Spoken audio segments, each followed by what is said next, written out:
இல்லடா நேத்து என்ன வந்து ஃபோர்ஸ் பண்ணி எங்க வீட்ல வந்து என்ன பொண்ணு பார்க்க வந்திருக்காங்கடா. பொண்ணு பெத்தவங்களே இதை புரிஞ்சுக்கிறது இல்ல. பிள்ளைங்க லவ் பண்ணாங்கன்னா பாசைக்கு இது பண்றது கிடையாது. நாங்க பெத்தா நம்ம சொல்றதை நீங்க கேட்டுதான் ஆகணும்னு ஒரு ஆணவத்துல ஆடுறாங்க. பெங்களூர்ல வேலை பாக்குறானா, மந்த்லி 1 lakh சம்பாதிக்கிறானா.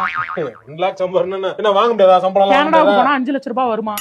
கல்யாணம் பண்ணா அவன் வந்து கனடாக்கு ஒய்ஃபோட கூட்டு போயிடலான்ற மாதிரி அவன் பேசிட்டு இருக்கானா. அங்க போனா 5 லட்சம். அங்க வந்து 24 டிகிரி தான் செல்சியஸ் டொரண்டோல கனடா.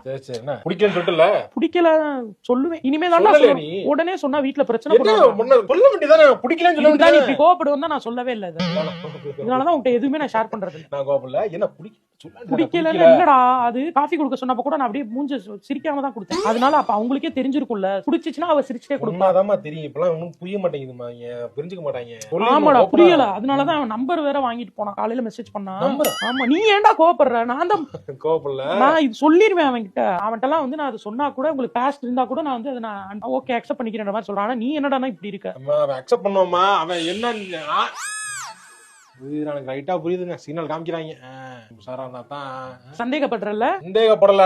ஆடியன்ஸ் கிட்ட பேசுறியா? எனக்கு சந்தேகம் வந்துருச்சு. உனக்கு சொல்ல கிடையாது. இனிமே உனக்கும் எனக்கும் எந்த பேச்சும் இல்லை. நீ என்றைக்கு என் மீது சந்தேகப்பட்டாயோ அவ்வளவுதான். முடிந்து விட்டது. நம்ம முடிச்சுக்குவோம். கன்ஃபார்ம் பண்ணிட்டு அவ்வளவுதான். முடி கிளம்பிட்ட. விசாரிக்க போறா போல இருக்கு. சும்மா நம்ம சொல்ல வரல. சார் என்ன சார் ரோட்ல நின்னு சிரிச்சிட்டு இருக்கீங்க? அது என்ன பொய்யால